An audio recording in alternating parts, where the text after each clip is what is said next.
Thank you so much.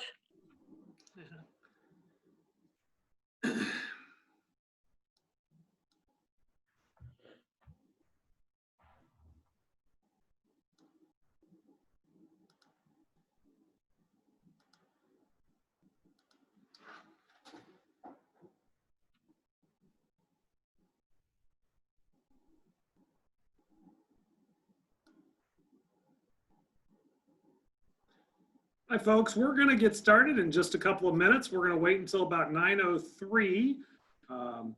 We're headed to Utah.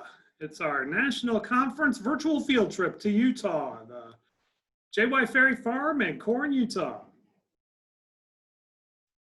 Awesome.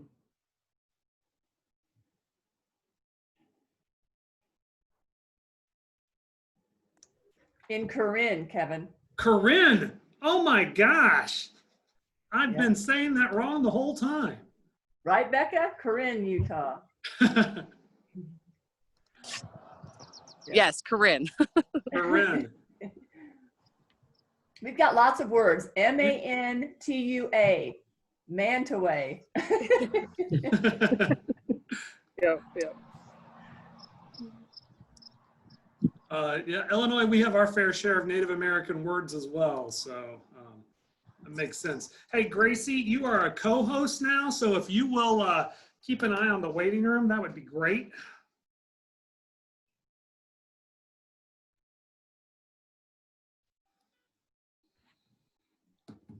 Folks, we are recording and we'll go ahead and get started. To begin with, Illinois folks, we don't necessarily have a lot of Utah trivia on the mind. So I've got a little Utah trivia about the Utah and Corinne. So let's see what you know about Utah. Take a couple minutes and answer the question and we'll get started here in just a couple minutes. Becca might not be able to see, but our first question is, when did Utah become a state? The next question, don't give the answer. The next question is, what's the state nickname of Utah? And finally, your favorite condiment from Utah. So. They want us to take the quiz.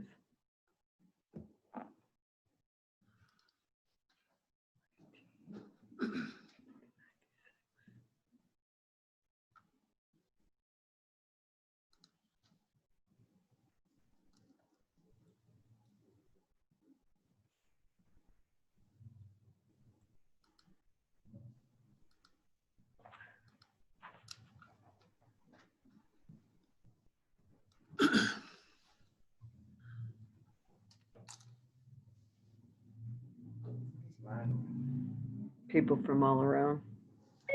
When did you,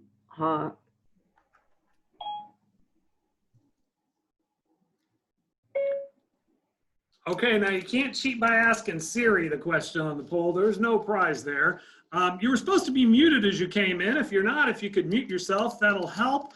We will take questions in the chat feature. I've got staff across the state that are going to be helping me monitor that. And if I don't get to your question, they'll be sure to text me. So.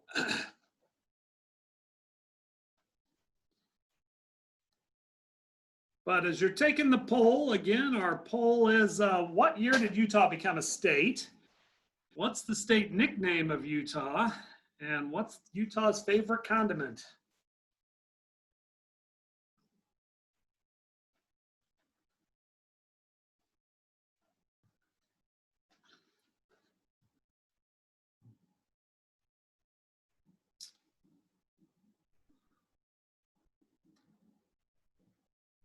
All right, well, we've got just another minute here. We'll let a couple more people in.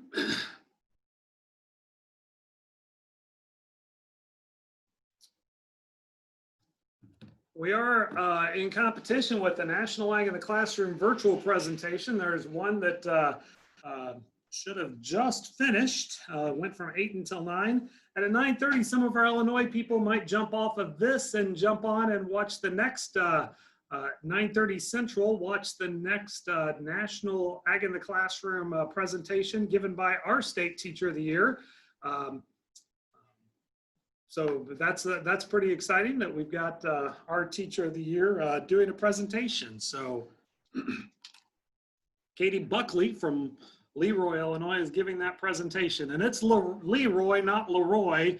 I just said Leroy to my husband. I know it's Leroy. Kind of like Corinne, Utah, not. So with that, we're going to go ahead and get started. Folks, we are recording. And if you have questions about our virtual field trip, please make a note in the chat. We will keep track of you there. I will give a 3-minute warning at 9:27. So if people want to jump on and watch Leroy high school STEM educator Katie Buckley teach a class on how she integrates STEM across the curriculum, that'll be at 9:30. And remember, this will be recorded. But let's go ahead and get started with the folks that we do have on. First off, when did Utah become a state? 1818, well, that's when Illinois became a state. 1846, 1896, or 1921? The correct answer was 1896. 1896. Next, the state nickname of Utah. The greatest snow on earth. Apparently that's on some of your license plates out there, correct, Denise? The correct answer was the Beehive State. Crossroads of the West is on the state quarter, and the land of the California gull. That's their state bird. So when I Googled Utah state nicknames, there were several articles that came up about the California gull. I just found that kind of interesting. Next, the favorite condiment in Utah. Sweet pickle relish, ketchup, fry sauce, or horseradish sauce. Well, Illinois, we grow horseradish, so that's why I threw that one in there. Denise, tell us a little bit about fry sauce to get us started. Well, as a native Illinoisan, I had no idea when I moved here what fry sauce was, but it's a mixture, and it differs, but basically it's mayonnaise, ketchup, sometimes pickle relish, most often pickle relish, but it's delightful. So as as a native Flatlander who loves her ketchup and mustard, I'm a fry sauce convert. But I do miss horseradish. We can't find good horseradish out here. Did not know that. That's the next package for Denise for helping with this. Well, folks, yeah, it's awesome. Looking forward. Well, folks, to introduce you, our first guest right here is Denis Stewartson, and she is the Utah State Ag in the Classroom contact. She works at Utah State University. Denise, tell us just a little bit about yourself and your connection to Illinois. Thanks, Kevin. Well, I was born and raised. I was born in Springfield, Illinois, raised in Riverton, Illinois. I miss home. It's still home to me. My mom still lives there. My 4 siblings still live there. I'm going to visit in July. So I grew up, I'm not a farmer or a rancher, but I said I live by it, just surrounded by corn and soybeans. My claim to fame, my grandfather worked for the Department of Agriculture in the state of Illinois, and he was responsible for all the flower beds at the Illinois State Fair. And so that was probably my first real connection to agriculture. But I've been transplanted. I've lived in Utah for 31 years, worked at Utah State University. I'm an extension associate professor, but Illinois will always be my home. My kids were born and raised in Utah. And when people say to them, where are you from? And they say, Utah. I say, no, you're from Illinois. They go, no, Mom, we're not. I say, oh yeah, you're not. Illinois is still my home. So please, hello, everybody. Thanks for joining us today. Well, Denise and I hold similar positions, she in Utah and me in Illinois, working with our teacher training and our staff and providing resources. Denise was supposed to be hosting the National Ag in the Classroom Conference this week in Salt Lake City. I started with the Illinois Ag in the Classroom 20 years ago, and my first national conference was in Salt Lake. So I was really looking forward to coming back, and now my first time there, I'd been on the job about 2 months. I had no idea what hit me. So I was really looking forward to coming back and knowing exactly what went on. So I called Denise when we floated this idea, and I was pretty sure that we weren't going to have a national conference, and I didn't know how I was going to get. Typically, we take 40 to 60 people to a national conference, and I thought, we need to take field trips, and I need to go to Utah. So I called Denise, and I actually sent her an email and said, hey, who would you recommend? Who would you recommend? And she recommended this family from Corinne, Utah. And I saw their website, and I'm like, this has got to be it, because they raise beef, they raise pumpkins, but they have mountains in the background. So next I'm going to turn it over to Becca Ferry from J.Y. Ferry Farms in Corinne, Utah. Becca, are you still there with us? Yes, hello. Can you hear me okay? That's great. Well, I'll just introduce myself and my family just a bit, my connection to Illinois, and then we'll play our video. My family grew up a ton when I was growing up, but I went to high school in Illinois, and Illinois feels like home to me because I didn't ever have a long place that I lived anywhere as a kid. I went to Naperville North, and Kevin actually said, oh yeah, I started my career with the ag teacher at Naperville North. And I'm like, there was an ag teacher? I mean, I just knew nothing about farms, knew nothing about agriculture. I came to Utah State to go to school to be a teacher.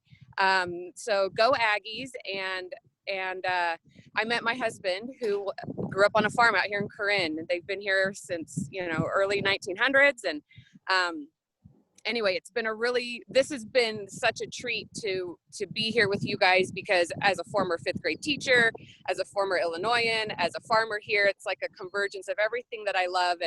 And I'm so appreciative to you guys, you teachers that are here. I know what it's like to be busy and have lots going on, and you guys just did all that online learning, which was enormous. I just want to say thank you to all the teachers. My kids had great experiences, so thank you, teachers, and thanks for being here in the summer and for learning. And I hope to answer questions and show you a little bit about, but I think maybe we'll just watch the video first and then we can go from there. That's what we'll do. We'll start with the video. Here we go.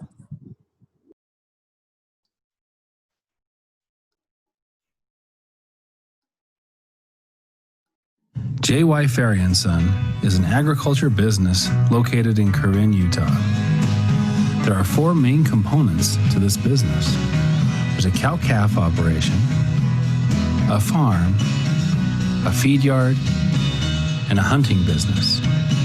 These 4 independent divisions within J.Y. Ferry & Son work in conjunction with one another to create a sustainable, long-term, improved agriculture business. J.Y. Ferry & Son, Inc. started back in 1899 when John Yeoman Ferry moved from Waukegan, Illinois to Corinne, Utah. He was a land developer and helped in the process of leveling land to be then placed into agriculture production. As this land was developed, he then established his own farm in the Bear River Valley. Today, we're now farming on the 5th generation. There are 3 main owners of the farm: John Ferry, the 4th, Ben Ferry, his brother, and John's son Joel with his wife Becca. They farmed the original ground that John Y. Ferry farmed back in 1899. The farm has grown since those times, but the same principles of sustainability, of love for the land and for the animals still prevail in this business. The next generation of farmers are learning the skills side by side with their family, learning how to take care of the animals, learning how to drive tractor, how to plant and irrigate and manage the crops. My name is Emma, and one of my jobs on the farm is helping with our hay production. After the hay is cut, it has to dry out all the way, and so what I do, I take a tractor and I have a little attachment that fluffs off all the hay so that it can dry up the under part, and then we bale it so that the cows can eat it in the wintertime. Hi, I'm Miles, and this spring with my dad I put in this pipeline. I did this so then when we irrigate we can conserve more water.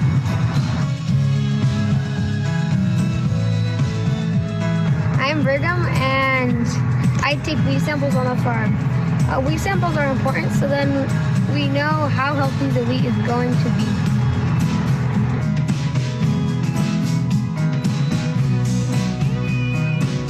My name is Will, and I like to feed cows.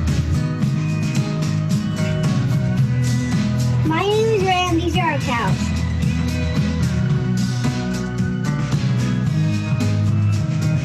A couple years ago, we decided we wanted to find a way to reach out to our community. So we started a little pumpkin patch. We have a really fun setup for kids to come and play, to celebrate the harvest. And it's just been a fun added part to the farm business to be able to share the farm with our community. On our farm, we are always striving to improve our farming and cattle management techniques.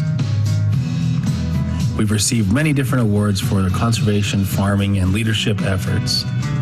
This focus on conservation and sustainability is what allowed us to farm for the past 100 years and will provide the opportunity for the next generations for the next 100 years.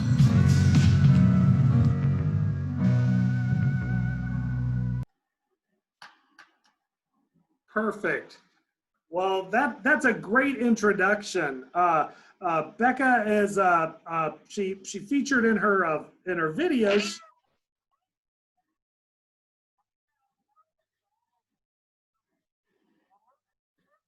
Hello. We can still hear you. Sorry, Kevin. We can hear you. I don't know what's going on. Sorry, somebody was. All right. Who step up to be.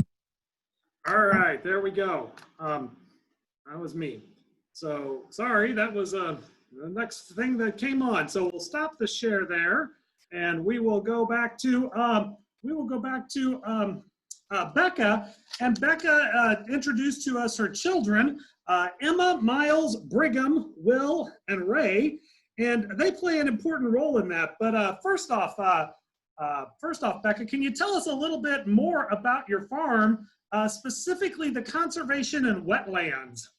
There is a video that we put on our blog site about the stewardship efforts that you guys have done and the awards that you've won. But tell us a little bit about the wetlands and what those are entailed on your farm. Okay, great. So we live on the very top northern border of the Great Salt Lake.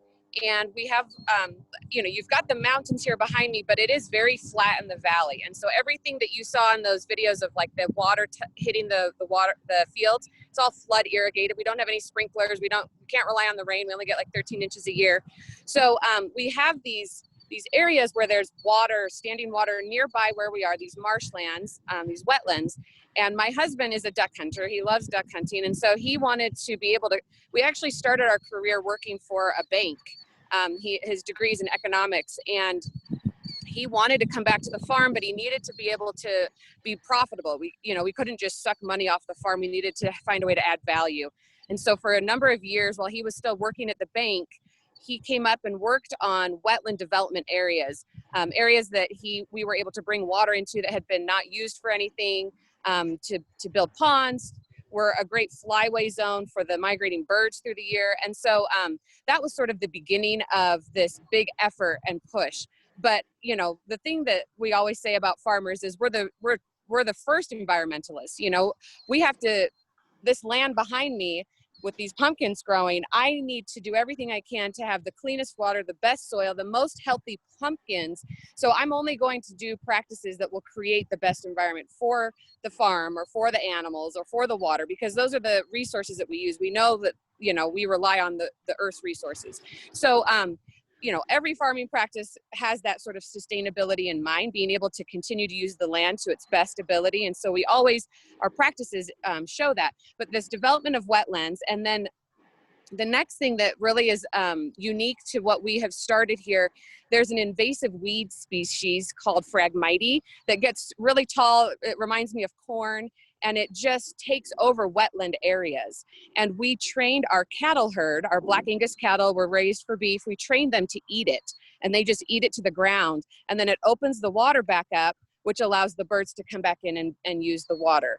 And my husband Joel had someone from the State Department of Resources to say, why do you not have any Phragmites on your farm? And he said, well, we just do this on our land. And so we have actually partnered with federal and state agencies now to take our cattle down in the summer and graze Phragmites. And so every year we have to put up electric fence. That's what my kids have been working on these past couple of weeks to keep the cattle in.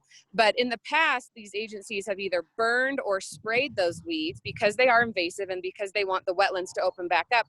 And burning and spraying have a cost to the environment, whereas cattle coming in and grazing has actually an added benefit to the cattle. It's a quite nutrient-rich crop. So anyway, it's been just a really neat partnership to say, we can get along with the birds and the ducks. The ducks and the cows, actually, they benefit each other. But a lot of other practices in conservation that just naturally occur.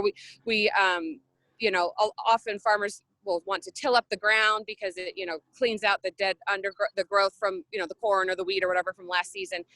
We've left those in that no-till. We do, let's see, what are some, the pipeline my son was talking about. So when we have a ditch up at the top of the field and it's going to water the whole field, those have been open ditches. And Joel has been working every year. They piped 2 miles this year in different areas of our farm to close up, and that reduces that water seepage that loses water. And, in the desert, water is our critical resource. And so different projects like that are things that really have been important to us so that, we can conserve the resources, that's what my son talked about, conserving the water, but so that these areas of our farm can be continued to farm in future generations. We've put part of our farm under conservation easements that says this can only be used for production agriculture. It can't ever get turned to housing. In the state of Utah, we live all along that Salt Lake area. We call it the Wasatch Front. We're up here on the northern border of that, and we're starting to see growth, and that's good. People have to have a place to live, but we want to protect agriculture so that people need to eat as well, and people enjoy the open space, and people enjoy the small town feel that is associated with farming. So a lot of things that we do help to ensure that farming will continue, that ensure that people will enjoy the quality of life that they move to this area for. And then ensure that people have food to eat. So that's sort of our kind of conservation in a nutshell. Wow. From a former 5th grade teacher from Naperville North, that's a lot of agriculture right there. So talk about being immersed in your job and totally understanding it. A question about where Corinne is located. You talked about the north part of Salt Lake City. So the sun is rising behind you over the mountains. So in theory, kind of on the other side of the mountains would be basically Logan, Utah then? Yes, Utah State's behind me. Salt Lake City is this way. And it's about an hour north. We're about an hour away, or an hour south. We're about an hour from the Idaho border. What's interesting is I grew up in suburbs of major cities. I mean, I was in LA and London before I was in Chicago. And I never expected to end up in a small town. And sometimes it really is challenging to live in a small community. But the benefit of being here, sometimes I will say, hey, are we done with the farm yet? Are we going to move on? But no, this is it. We are here. We are here for good. And my kids love it more than I do because they're the ones that spend hours in the tractor driving. They're the ones that, my daughter was talking about fluffing up the hay. She'll do this 10 and 12-hour days where she just takes her lunch with her and she just drives the tractor. They love, like we said, this kind of openness and the feel of the farm. And you speak to like my background. I had no idea what any of this was before. And what I really am passionate about, and I appreciate, again, the teachers being here, is there is so much about agriculture that I myself did not know, and many of my friends that aren't from ag don't know. And so, the more we talk about it, the more we understand where our food comes from, the more we understand farming practices. And so when we hear something in the news, we understand what that's about. And so by coming and learning from farmers, you guys are doing the right thing to find out more and ask your questions. And, if I forget to say this, please, I would be happy to ever do a virtual meet with classrooms, or I know that a few farmers in Illinois, I know they do the same thing. So, the more we can learn about agriculture, it gives us just a better understanding of our world, because that foundation of society starts in ag. We can't go be bankers and other professions until we are all food secure. And so anyway, that's just a side note, but I'm happy to do anything I can to help. If the sun gets too funny, I can shift my camera, it just won't be mountains in the background. Actually, it's beautiful. So something we don't see, and that's something somebody said. It's so beautiful there. Why do we live in flat Illinois? But I love Illinois. I love the flat landing. Well, that's right. Somebody asked a question about how do you train a cow to eat Phragmite? What was the? I mean, it must be flavorful to them. They must like it. So. I don't know so here's that part where I still don't know everything. My kids might even know the answer better than that. But we were just talking, my husband and I and his dad were just talking about a different type of weed. Like, could we train them? We could either spray that on the ditch bank and spray it and kill it. It was a thistle they were talking about. Or we could spray molasses on it and teach them to eat it And, well, if you're going to spray molasses, why not just spray that? So I'm not sure if it was a spray of molasses on the Phragmite or what, but once they're trained, they know to eat it. And so these cows, these mama cows with their babies who we take out there every year, they just know this, they're used to it. They know that they go down and eat it. So that's a good question. Maybe I'll have to find the answer out to that better. No, that's a great explanation. For size and comparison, the entire state of Utah's population is roughly that of Chicago, 2.some million. And your largest city, Salt Lake, is about the same size as Aurora. For comparison, Corinne, how big, how small are you talking, for just so our folks get a feel for that?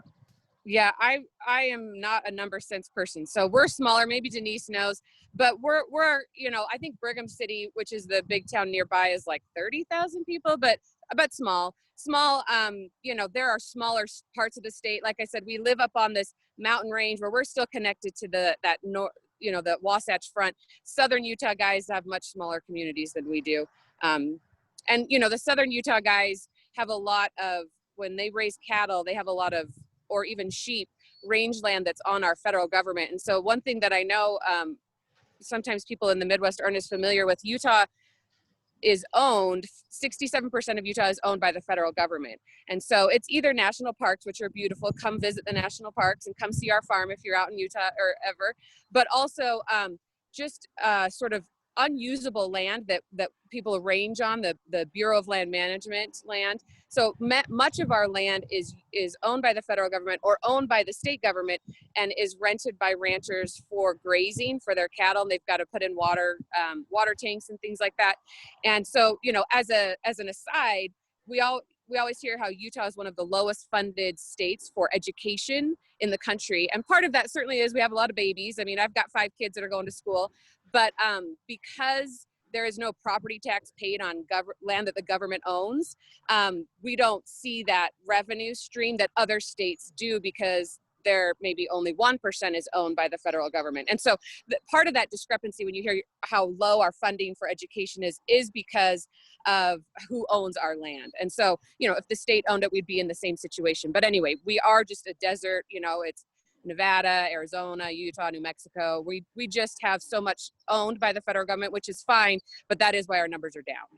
That's a great transition. We do have Dr. Deborah Spielmaker, also from Utah State, popped in. Corinne's population is 789, but Brigham City is 19,000. So that's where you go for fun. I understand. So how many acres are you on? And can you talk about the size of your beef herd as well? Sure. So between what we own and what we rent with, so let me back up for a moment.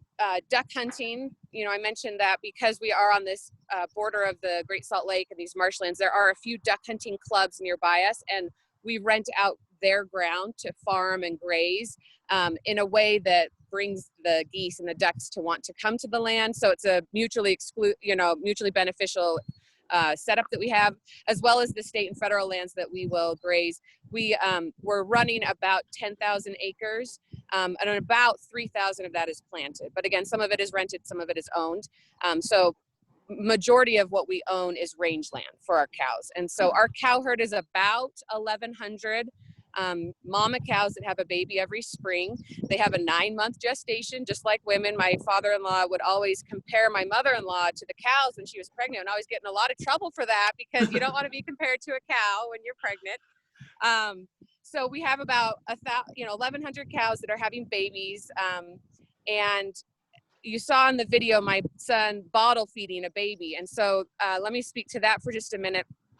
When we moved up here, we knew that we wanted the kids to be involved in the farm and have jobs that worked for them. And 12, 13 years old is about the time you can really reliably give them a job to do well, except for this bottle feeding. Even my 4-year-old is involved in this. And so out on the herd, if we get a cow that gets sick, sometimes first-time mama cows don't understand how to take care of a baby and they'll abandon it.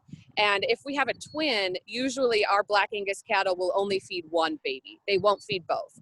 So twins, sick, or an abandoned cow, we take back to the barn at our house and we bottle feed them. So it's a milk replacer. It's kind of like formula we mix up, and those big bottles you saw, they get 2 of those a day, morning and night. We feed them for 3 to 4 months, and we check out, they get a heat lamp because they're born in the spring, February, March, April-ish, but it's still randomly swinging back and forth on weather. So they live in this little outside barn, but it's protected. And, we put heat lamps down, the straw. They know how to check for if they need medicine, if they're sick some way. And so this is their own little herd. We get about 10 of those a year that we care for. So that's a good rate for our cows that are, keeping those healthy cows on the herd because they're better with their mom. But we then have these 10 that the kids raise, they bottle feed, we put them out to pasture right behind our house. And then when we raise them up for beef, that money that we sell them for goes to our kids' college fund. So they're all working towards getting scholarships and hopefully get good grades, but understanding that, college is expensive. So this is the part that they're doing. It's good too, because it teaches them sort of that patience, like you work a job, but you don't get paid for it, but here's the payoff that will come. And so they're building up their supplies of their college fund. So that farm part, is the cattle, is the crops we grow. So the other part we mentioned in there was we have a feedlot that we custom feed in the winter. We bring about 7,000, 8,000 animals to our farm to feed through the winter from other farmers, because obviously in the winter nothing's growing. So we grow all the feed through the year for that feedlot. The alfalfa hay or just regular pasture grass that we hay. We grow corn, field corn to supplement the diet. And then we grow wheat as a cash crop as well. We'll sometimes blend that in with their mixture. So we've got the cattle, we've got the feedlot, we've got the crops that we grow, and then this wetland area. So we do run some duck hunting clubs as well. That is a source of revenue for the farm to help us, reach our bills. One of the things we saw during coronavirus, everybody was affected. Our commodity prices certainly went down, and we have the benefit. We heard a lot on the news of like meat packing plants having to close, and farmers, that had to do something with their animals. Pigs and poultry were the ones that were hit hardest. We were able to hold our animals longer, and we can just feed them longer. We didn't have a worry about the next set of animals coming in. So, our beef cattle ended up being okay through that. But those are the main components of our farm, and they're all, we try and make sure that's that diversified part, right? If you're only one thing, you kind of run that risk. So those are the main parts of our farm. Gotcha. Really quick question. A couple of them you brought up there, but our previous field trips have been with our commodity interns, and they often talk about their involvement in 4-H and showing cattle. Do your kids show, and are they involved in 4-H or FFA? Good. So they're just walking over. Come. They're just walking over. They finished feeding cows. They are involved in both slightly. They have been showing actually pigs with the 4-H. They've been showing hogs. And so maybe Miles and Emma, do you want to just talk for just a minute about raising our pigs? Come stand right in front of the sun so they can see you just a little bit better. This is Miles. Miles is 13, almost 14, and here comes Emma, and she's 16. So these, the livestock raising is sort of just an added, turn your AirPods on. Sorry, are we still there? Okay. You're there. Yep. The livestock is just sort of an added part of, I'll let you talk about what's easy and good about raising pigs and what's hard about raising pigs. So with pigs, the easy part is that to take care of them, you just have to put food in and give them water. Mm-hmm. But the hard part about this is if we ever are a little late, they'll knock their feeder over, and that takes if they run out of water or if they run out of food, they go crazy. They go nuts. they knock over stuff. They just trash their little pen. So they're a little bit of attention. They need attention. And there's a joke in agriculture that says, sorry for what I said when I was working animals. Animals are frustrating. The cows sometimes, or the pigs sometimes, or, they've even shown sheep in previous years. It's frustrating to work with animals when they don't do what you want. And so, the part I like about having my kids work and having them show animals is that they actually really have a hard time with it. It's frustrating. we had one year where Emma did maybe more of the work than Miles, and Miles placed higher and earned more for his pig, you know, and you're like, that's not fair. And I'm like, good, I'm glad you learned that. Let's learn some more about life. And but really it's teaching them how to be responsible. You know, they can't just not come and do the job. They can't just let the pigs run out of food or run out of water, you know. So anyway, it's been fun to have the kids learn, because I'm learning right along with them, because like I said, I didn't grow up around any of this. Now, Emma, in your video segment, you talked about your role in working with the hay. Tell us a little bit about the hay operations that you guys work with. Okay, so we have a lot of cows on our farm, and in the wintertime we take other cows and we need a lot of feed to keep them healthy and strong. And so we have lots and lots of acres and acres of alfalfa and hay, and it just is important that it's not wet when we bale it, because if it's wet when we bale it, then it has a high probability of catching on fire, and then we can lose all of our hay. Which doesn't make sense, because if it's wet, why would it catch on fire? But it's the chemical reaction of the fermentation. And so when we bale those up and stack them close, and they've been fermenting in there because they're wet, when you pull the bale off to feed, it sparks fires. And there have been really terrible fires in our area where barns go up in flames because of hay. So that dryness really does matter, and when you bale the hay. And Miles, you talked about irrigation and how much you irrigated this year. Tell us a little bit about what you were doing there. So we had to I put in 3 pipelines. The third one was the longest of them all, and it was the most important one because it stretched over a mile, but it was just a ditch, but it was a really bad ditch. It kept on getting clogged. There's a bunch of moss and stuff in it. Here there's a lot of water. Water seepage was going out from like the plants and the holes, like the rat holes and stuff. So when we put that in, we got double our water because we saved that much. We saved so much of our water just from putting a pipeline in. It was crazy. You know, in Illinois, we worry about water twice. Every other year when we get too much, and then in the off years when we don't get enough. You guys are worried about water a lot more frequently. Tell us a little bit about the seasons and the climate there in Corinne. So the snowpack is what matters. How much it snows in the winter is how we'll determine how our water year will be. But we use the Bear River, the Bear River watershed, and the river comes through, and then there are canal companies that shoot off. And so we get certain turns on when we get our water. So Joel's always talking to other farmers around the area. Are you done with your turn? And they have head gates that turn the water off to their field, and then it goes down and gets turned on for Joel's fields. And so we're very, we work in conjunction with our neighbors. We work in conjunction with the canal companies, because we are at the very bottom of the line on most of our lines. Like I said, the Great Salt Lake is right there. So if people are taking too much water up above, we have to call the canal companies and say, look, we're supposed to have this much water today and we don't. And so, it's very dry in the summer, which is good. That's what the pumpkins need and the corn needs. They need heat, they need to grow. And so we get a few rainstorms, usually not much in the summer. And, once everything goes to bed. So, for our fun little pumpkin patch, we always want good weather through October. And we always have ended up with some crazy storms a few of those days, and people run for cover. But other than that, the weather's pretty okay through what we need for our planting, for the growing, and then the harvesting. Planting and harvesting is where we'll run into problems on either of those ends, if it's too cold or muddy or wet. And every year's different. It's too much rain or not enough.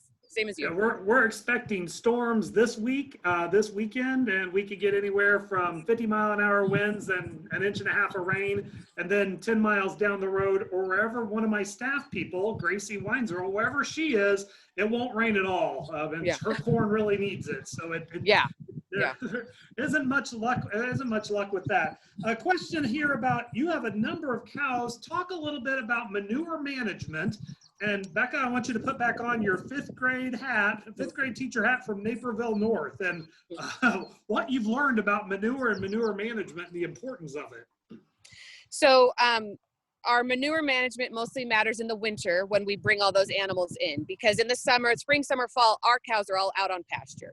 So the manure management, we do have to get in the winter time and get that scraped out and moved out. We put it on fields, and it does, help the soil or whatever. My third child, Brigham, out in the wheat field, was talking about wheat samples, and so we make sure to be testing in the fields the different crops that we're growing for the nutrient. We don't just blanketly spray every, with fertilizer. We want to know what does the field need, and we do crop rotations, of course, because after a few years that crop has maybe leached something out of the soil, so a different crop is going to help protect that back in. We plant cover crops as well to help put nutrients back in the soil. But so yeah, manure management is an issue. It's certainly a bigger issue for dairies who have cows year round in their area, right there in their farm. So it's not been a huge thing, but it has been something we've paid attention to, and we want the best soil we can, so we make sure we're putting it where it's best used. Great. Students who would watch this video later, Miles and Emma, would probably think that's a lot of work. What's your favorite part of being on the farm, you guys? Lunchtime. Lunchtime. It's funny because it's true. I kind of like seeing I like seeing what I've done and being proud of it. Like, there's something about good hard work that you can't really get anywhere else with any other job experience, that it just is it's just as cool to see what I've done and how much I've grown, And how about career aspirations? Now, Emma, being 16, that means, you're thinking about college. What are you thinking about? I'm actually thinking about going to our agriculture college, and I've been thinking a lot of going into animal science, because I've worked with baby cows, and I just really love kind of knowing how they work and helping them. Yeah, and some of our chat folks here privately messaging me. They think our dairy and our beef intern. You remind them a lot of them. Your background and what you're talking about. So, possibility for that. How about you, Miles? What are you thinking? Well, right now I think that I'm just gonna stick with the farm until I go to college, and I don't know what I want to do. I might go into something for farm. I might go into economics like my dad. I could do anything really. And we're very clear with our kids that, we want them to pick the career they want. If they want to come back to the farm, we would love to have them, but we don't expect them, we don't want anyone to feel like they have to choose this. What we want them to do is bring something of value to the farm. So if it's animal science, if it's crop science, if it's business, if it's whatever, we want them to just bring their added part, which is why I feel like as a teacher, what's my value added part? I try and spend a lot of time talking to others that maybe don't know as much about ag, because I'm in that same position and I want to help teach what I am learning myself. And so what is the value that you're bringing to the farm, and what are you, and if they don't come back, that's okay too. We don't want them to feel like they're forced to do anything, but if it's here and they want to come, we'd love to have them back. And I really think that was clear in the message that you and your husband faced with, you had to come back to the farm, but what could you do to add value to it? It's expensive. It's not a hobby. It's a career. Right. So, I did see one question pop up, and maybe you're getting to it. It's the only one I actually read, and it talked about what do you do on vacation. And so I just want to talk about that for a second, because these baby cows that we have, that we're just barely weaning to the point where they'll just be on grass. And it's our favorite day of the year because it means we can go on vacation. We can't go anywhere for spring break. We can't go anywhere for Memorial Day. We've got to just be home because they need a bottle every morning, every night. So we're getting ready to go down to the lake, and we're super excited for that. But during the year, so you saw John, my father-in-law, Ben, our uncle, Joel, but we also have about a dozen employees. In the summer, it ramps up a little bit. We get more teenagers to come with us. We also use a government visa program and get guys from Mexico. We get 3 guys to come up in the winter and then 3 guys to come up in the summer.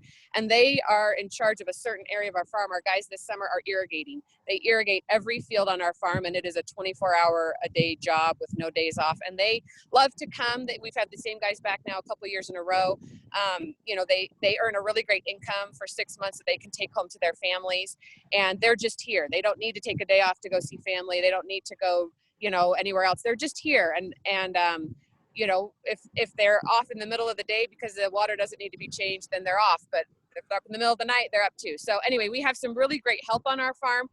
We help each other out. If somebody needs to go somewhere, you know, we cover for each other. A lot of what Joel does, big projects like putting in pipelines or whatever, he wouldn't leave unless the job was done. So some of the things that are daily jobs, we need to make sure are covered. Other things like big projects, we just hurry and finish before we can go. And like this, you know, making sure, so the pigs will have to still be fed every day. So we get a neighbor to come help us, you know, another neighbor kid that takes care of our pigs while we're gone, and we've got to pay him. And that's just part of the expense of having cows and going on vacation. Because, you know, I know lots of farmers that don't go anywhere because of the importance of their farm. And I think there's importance to travel and family memories. So we make sure we get off the farm every once in a while and go do something fun. But, you know, in a obviously responsible way so that we can go and come back to not a disaster, hopefully. And let's talk about another question earlier was about growing pumpkins. Talk about the decision to add a pumpkin patch and add that agritourism industry to your farm. We just wanted to bring people to the farm. We sell some of our beef directly to customers, but most of our beef is, you know, most of our farm is dealt with other commodity groups or other parts of the supply chain and not the actual customer. And I wanted to bring community to our farm. So the first few years we purchased pumpkins from our friends that grow wholesale pumpkins for all along the Wasatch Front, clear down to Salt Lake. And she was awesome. They don't have a pumpkin patch, they just grow the pumpkins. So we bought from them, and then, you know, you may be able to hear this highway behind us. We are close, right on a highway. And so we just set up, you know, you saw the pyramid, you saw the corn pit, we do a straw maze, we do slingshots, we have a little train. My whole focus is for like kind of that elementary school age. We don't do anything scary or spooky or big teenagery, except that, you know, the slingshots the teenagers like. And we try and make sure, in fact, I've been surprised when you see a 16-year-old swimming in the corn pit, you know, so we try and make sure that families can come and have fun, but we certainly gear it to the kids. And we actually always run out of pumpkins from our friends. And so we wanted to grow some of our own. So this field that we're planted pumpkins in used to be a feedlot. It's right on the Bear River, and we decommissioned it just as a way to protect the watershed. And so nothing's ever been planted here. So step away for just a second. So these pumpkin plants you can sort of see in the background. This was just like a hope and that they would grow. And it really was sort of like a miracle, like, yay, they grew. But we had the 9 and 10-year-old on the back of the tractor. We used drip line. So it's a tape that got buried underground with little holes in it that will from the top, water will come down. And so then the seeds just got planted in right along next to it.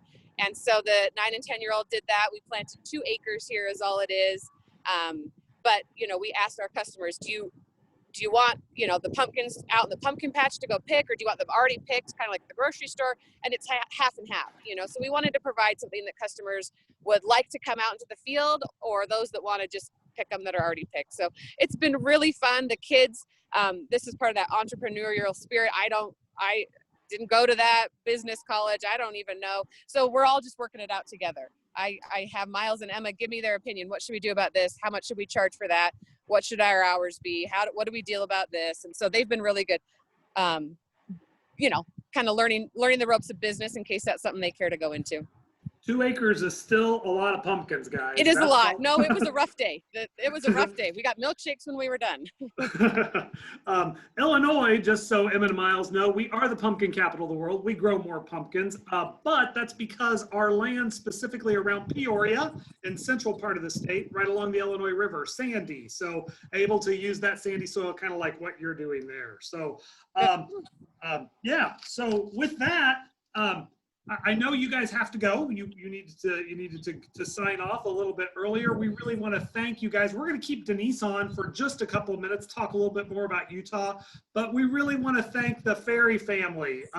It was great to meet you all. We can't wait for you to come. Next time you're in Illinois, let us know. We'll set you up. Yes. Yes, there's another good thing.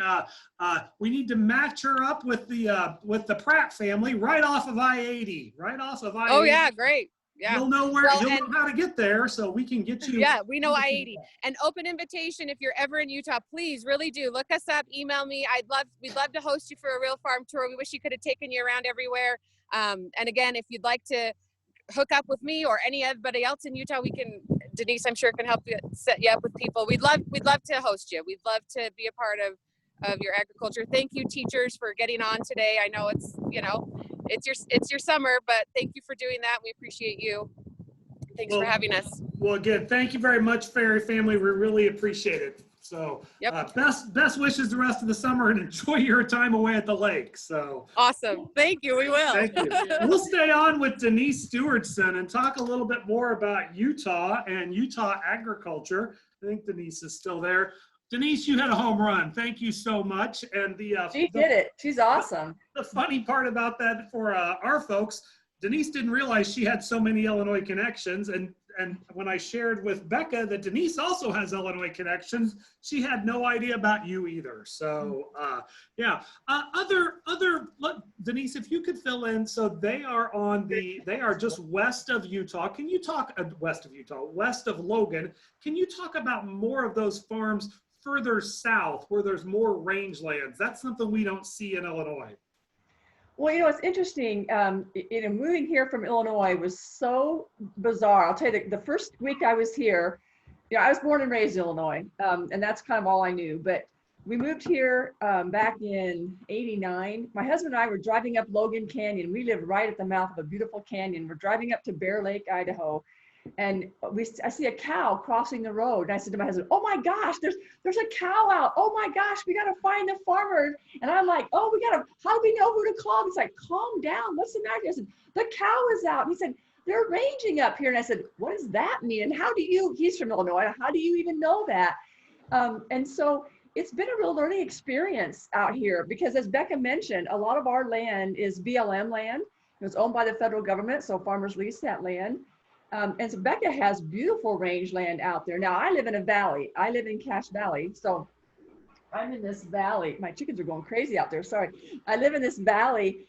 And we have a lot of dairy here. A little bit of range, a lot of wheat, a lot of hay, alfalfa grown here. And then as you go south, once you get past Salt Lake and start going south, you'll see rangeland in the west, rangeland in the east, rangeland down south. But then we hit like what we call the banana belt in Utah County, south of Salt Lake City, where we have cherries. So we rank number 2 in tart cherry production in Utah. Now, who ranks first? Anybody want to put in the chat? Who ranks first? What state is first in terms of tart cherry production? Good question. Think tart cherries. Anybody know? Tart cherries, Michigan, yes. So yes, Michigan, Michigan is here. And Utah is like way down here, but we do rank second. And so it's really interesting. And not too far from where Becca lives, the Ferry Farm, we have what we call, it's called Fruitway. And so the climate is perfect right outside of Brigham City, which is close to Corinne. They have peaches and apples and apricots, just beautiful, beautiful orchards. And so that's what we were hoping to show folks when they came to Utah, just the incredible diversity that we have here. We rank 37th, on average we rank about 37th in the country in terms of farm gate sales.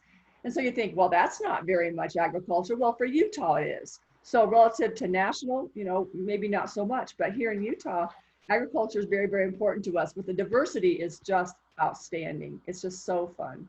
I was pretty sure that tart cherry question, I was going to say Michigan, but I thought it was a trick, and I figured it had to be California. Judy Culbertson's got me tricked. Everything. They get everything. That's it. Everything is California. You do rank number 1 in brine shrimp production. And people don't think of that. You're a landlocked state, except for the Great Salt Lake. So talk a little bit about that and the importance of Salt Lake. Well, I know Carrie Milligan, one of our team members. She's on she's joining us today for this presentation, and she got together. She finally got a hold of the brine shrimp folks, and we had planned a brine shrimp tour. Now, I have never been to the brine shrimp company, but when if you drive close to the Great Salt Lake, you smell this lovely odor once in a while, and a lot of it comes from the brine shrimp that are there. So I don't have a lot of background about that, but I do know that this company we were working with for one of our conference tours, they're like the number 1 producer of fish, fish food globally. I mean, they ship all internationally, and they use brine shrimp for some of their fish food. And so that was something I was excited to learn more about, because I just don't know much about that. But the Great Salt Lake, yeah, it's saltwater. It's saltwater. Right, and I think that speaks to the diversity of agriculture everywhere, where it comes from. I put the on our blog site. I did put the video that you showed last year, trying to entice us to come to Salt Lake City, and it talks about that. And there's something about the pioneer spirit. Utah has an official, what is it? An official baking dish, or the Dutch oven. What's it called? Your steak? Yeah, Dutch oven. Yeah, so so I grew up. My mom, she cooked Sunday roast every Sunday in a Dutch oven, which was a nice heavy cooking pot with the lid.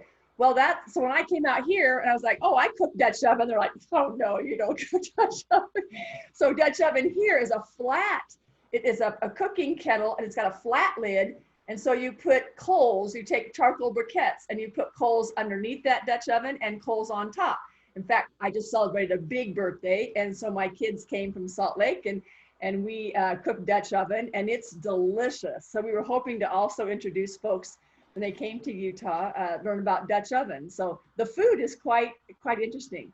And not only that, but there's that historic part too. Yeah, Dennis is saying go Riverton Hawks. So there you go. Yeah, go Hawks, hawk up.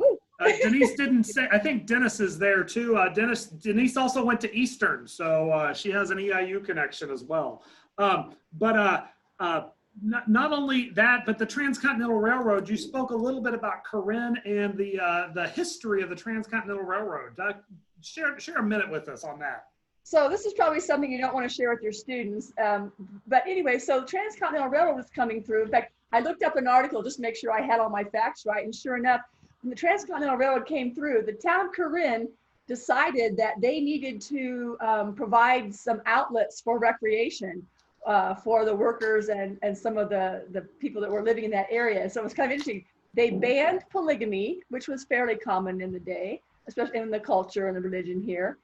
They operated brothels and bars. I get this. So the first Methodist church in Utah started in Corinne, and I came from Illinois. I was born and raised Methodist, and so very, very interesting. So it was a very raucous town. I mean, it lasted for less than 10 years, but it was called Hell on Wheels, and that's where the Transcontinental Railroad workers found a little release time and some entertainment, probably some education too. Yeah, animal husbandry, it sounds like. So there's a lot of unique connections across the way. So one last thing that we want to talk about, we've got a session coming up on pumpkins. So we do have some pumpkin stuff, but I shared with the Ferry family. I sent them a couple of books, and one of our Illinois Reads books is Pick a Pumpkin. This is a new book about pumpkins and pumpkin patches by Illinois authors. And Denise, I did drop a couple books from Illinois authors on the road to you, in the mail to you yesterday as well. But so Pick a Pumpkin, that's another one. And from a historic point of view, if I had to run back into the office and save one book, if things were on fire, the one I would save is Richard Peck's A Season of Gifts. Richard Peck, another Illinois author. Oh, Denise, you've got it coming too. So, but it's A Season of Gifts, and it talks about agriculture through the season. For my teachers that are out there, it's 18 chapters long. You should have 18 weeks between the start of school year and Christmas break. This starts before school starts and this ends at Christmas break, but it walks you through that whole harvest season. And Richard Peck, another Illinois author. I'll throw one other one out there, and this is also brand new, just released, Honeybee. Phenomenally illustrated book by Candace Fleming, an Illinois author, but it talks about the life of a honeybee. Really, really like this book, Honeybee by Candace Fleming, an Illinois author. And one other thing that we did secure from Becca Ferry, I said, it'd be really cool. One thing we always do at the national conferences, there's always a little opportunity for shopping. You gotta have a place to shop there too. And I said, do Ferry Farms, do you have any trinkets or anything that you have left over from last year that we could sell? And we do have a couple of Ferry Pumpkin Patch hats. So our Illinois teachers that are online, they know what the drill is. If you fill out your form and you get it in, we do a random drawing for that. Our interns pick the names and pick the numbers out of a hat, so nobody can blame me. That's the deal. But with that, thank you all for joining us. Denise, thank you so much. On Tuesday, Denise choked up a little bit because she spent a whole year planning the national conference and it didn't get to happen, but we're coming back in 4 years. This Corona stuff will be behind us. I joked every time that I planned a traveling workshop, something always went wrong. And any teacher training, when you have teachers in a classroom, when you have kids in a classroom, nothing goes wrong. Field trips are your worst nightmare because they can run away and there's bus troubles and what if it rains? But everybody knows you learn a lot from those traveling workshops and field trips. I do think we hit a home run on this with virtual. Becca did a phenomenal job. And Denise, thank you so much for joining us and adding some extra insight to this. Thank Everyone you. else, especially our Illinois folks, you know what the deal is. You know where your surveys are. So those have been sent to you. Illinois folks, join us next week. Next week we're talking about sustainability. Been a couple of weeks that we've talked about sustainability in beef and dairy. Chris Wyant, our education manager, will be doing sustainability reports. And next week on Thursday, our traveling workshop is with Zach Perkins, the Illinois pork intern. So with that, don't forget, if you've registered for the National Ag in the Classroom Virtual Summit, that's going on as well today. Katie Buckley, Illinois Teacher of the Year, should be about halfway done. With that, everyone, thank you so much. Have a great weekend, and we'll talk to you soon. Thanks, Denise.